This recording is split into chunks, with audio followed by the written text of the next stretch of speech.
చూడండి అక్కడ పై నుంచి నీళ్ళు వర్షం రూపంలో వచ్చేసి మనం ఇలా వెళ్ళి మీకు చూపిస్తానండి. ఇప్పుడు భీముని కొలంలోకి వెళ్తాయి నీళ్ళు. మనం వీలైనంత దగ్గర దాకా వెళ్దాం.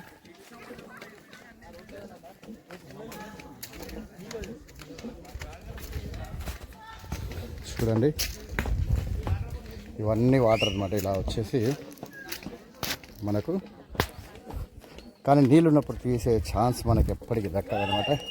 ఎందుకంటే మనం ఎప్పుడు రాలేము ఇటు సైడు. చూడండి ఓకే ఇదిగోండి మనకు ఇలా వచ్చేసి ఇలా కిందికి పడతాయండి నీళ్ళు. ఇలా అలా వెళ్ళేసి అట్లా కొండల్లో పడేసి మనకి భీముని కొండ వెళ్తాయి అన్నమాట. వీడియో నచ్చితే లైక్ చేయండి, షేర్ చేయండి, సబ్స్క్రైబ్ చేయండి.